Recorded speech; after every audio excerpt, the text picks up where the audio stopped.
The office lights burned late into the night, casting long shadows across the glass walls of the CEO's corner suite.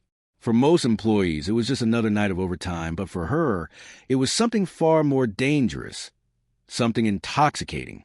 She was intelligent, graceful, and determined, a young black woman who had worked her way into the company's inner circle through sheer grit.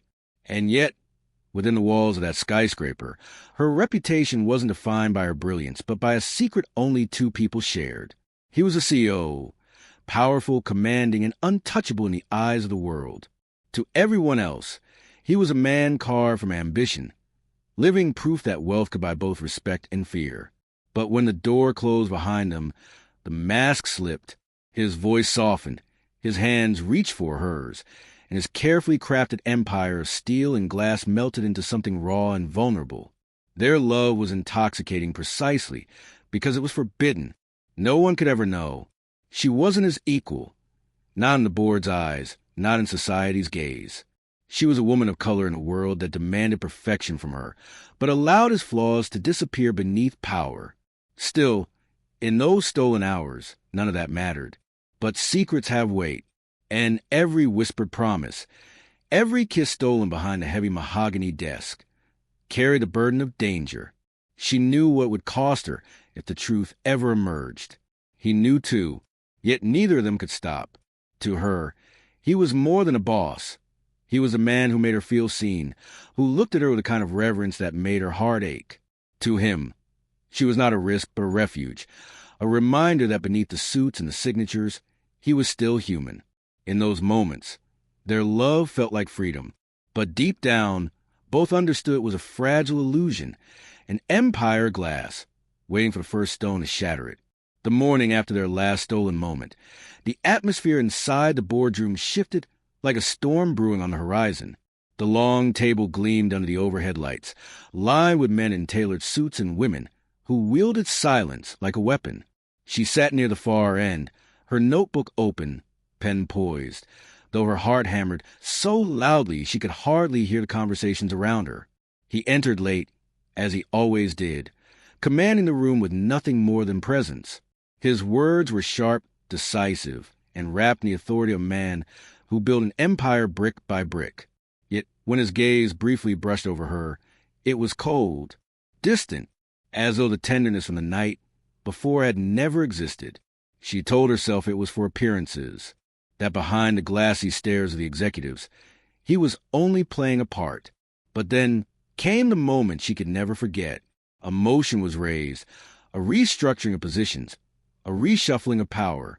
Her name appeared on the document, marked for removal due to redundancy. Her breath caught in her throat. She looked at him, waiting for the protest, the defense, the man who whispered promises in the dark to speak up now. But his eyes never met hers. His hand signed the papers with ruthless efficiency, the ink sealing her fate as if she had never meant more to him than an expendable employee. The humiliation scorched her from the inside. Whispers circled the table. Some smirked, others looked away. She had been erased, not just from her job, but from the man's life, as though everything they shared had been nothing but an illusion. That day, she walked out of the boardroom with her dignity fraying at the edges, but her spirit unbroken. He had betrayed her, not just as a lover, but as a man who claimed to care. And though she didn't yet know it, that single act would shape the next 15 years of her life. 15 years had passed since that boardroom betrayal. Yet the memory still burned like a scar across her heart. Life had been neither kind nor cruel. It had simply been relentless. She had rebuilt herself piece by piece, moving from one job to another, never allowing herself to be defined by the shadow of a man who had discarded her. The world had tried to break her, but instead, it tempered her into steel. Now in her early 40s, she carried herself with a confidence born of survival. The sharp lines of youth had softened, but in their place stood a woman of resilience. Her eyes no longer sought approval. They demanded respect. She had built a modest business of her own, consulting for companies that once would never have given her a seat at the table. It wasn't wealth or glamour, but it was hers, and she had earned it without compromise. Still, loneliness lingered like a ghost. Trust was a luxury she couldn't afford. Every handshake, Every smile from a man came filtered through the memory of betrayal. Yet despite the walls she had built around her heart, there were nights when she lay awake, wondering if he ever thought of her. The world around him had changed too. The once untouchable CEO was no longer at the height of his power. Whispers of scandal and financial missteps swirled in the business pages. His empire, though still formidable, was cracking under the weight of ambition and secrets. Their paths should have remained separate, divided by time and pain. But fate has a cruel way of circling back. It happened at a charity gala, one she had been invited to through a client. She hadn't expected to see him there, older now, but still carrying the same commanding presence.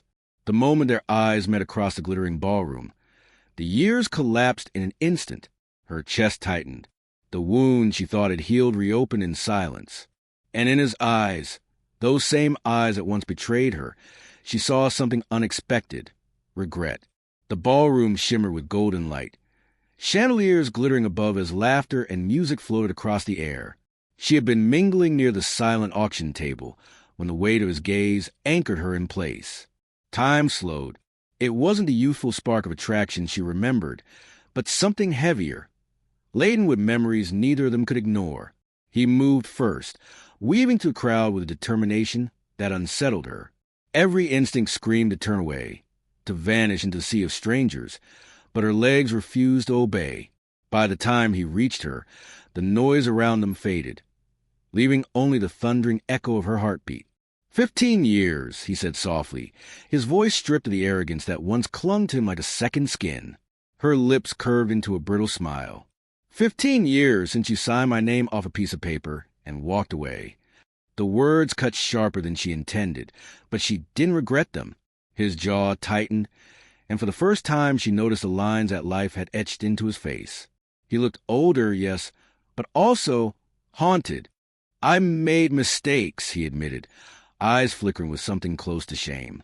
But I never forgot you. Her laugh was low, bitter. You forgot me the moment you picked up that pen. The silence stretched between them, thick with unresolved tension. Around them, champagne glasses clinked and polite conversation hummed. But in that pocket of stillness, it felt like the entire ballroom was holding its breath. He tried again, his tone gentler. Please, just give me a chance to explain. Every part of her resisted. What explanation could justify betrayal? Yet beneath her anger lay a gnawing curiosity. What could he possibly reveal after all these years that might rewrite the story she had carried like a burden? She turned away slightly, staring at the crowd glittering under the chandeliers. One conversation. That's all you'll get. His shoulders relaxed, almost imperceptibly, and for the first time in years, she realized the past wasn't done with her. They slipped away from the noise of the gala, finding refuge in a quiet corner of the hotel's terrace. The night air was crisp, carrying the faint scent of roses from the garden below.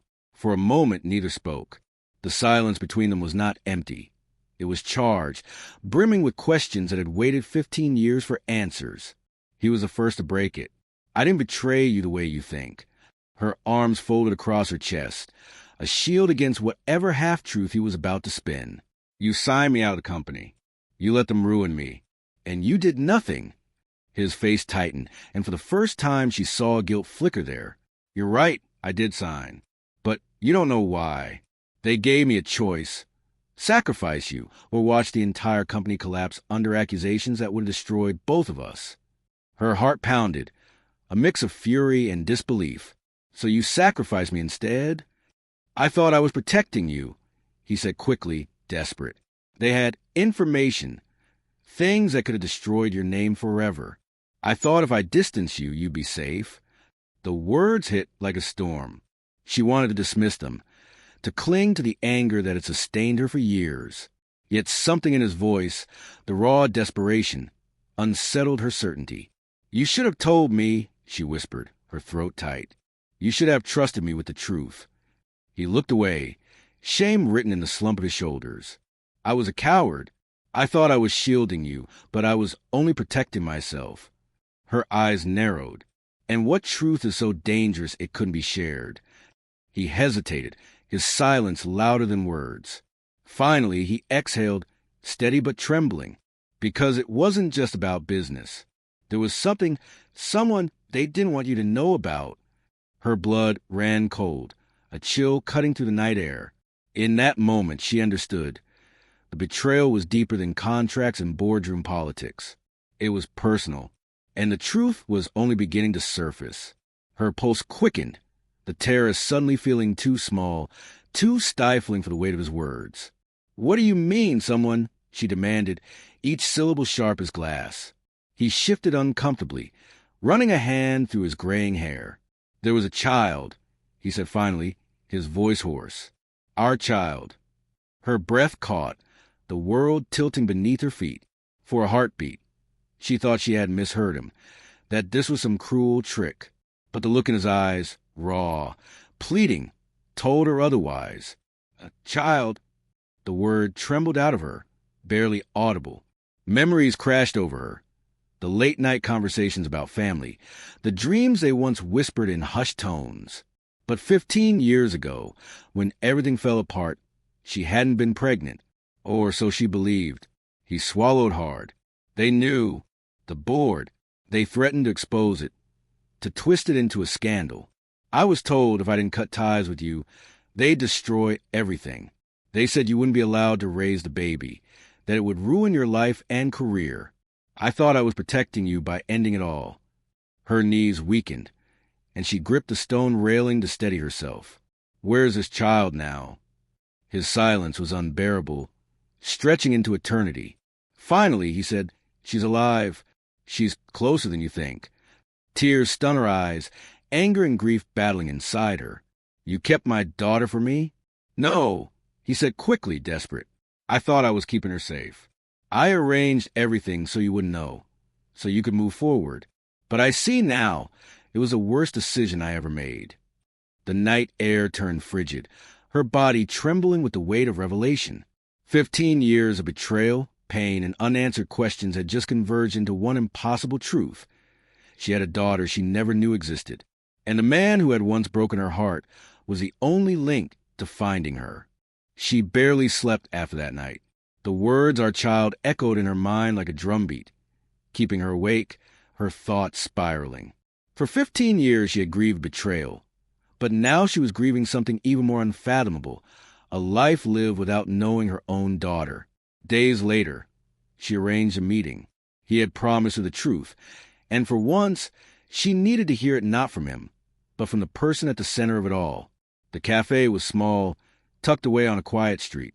She arrived early, her palms damp, her chest heavy with anticipation. Every sound seemed magnified, the clink of cups, the hum of chatter, until the door opened and a young woman stepped inside. She was striking, with sharp cheekbones softened by youth, her hair pulled back neatly, her eyes carrying both uncertainty and a strange, familiar fire. One look, and the mother in her knew. This was her daughter. The girl, no, the young woman, sat across from her, clutching a notebook as though it were armor. I was told you wanted to meet me," she said cautiously, her voice laced with hesitation. Her throat tightened. "Yes, I'm your mother." The words hung in the air, heavy, impossible. The girl's expression flickered, shock, disbelief, then anger. "All my life, I was told you didn't want me, that you gave me up because you couldn't deal with the scandal.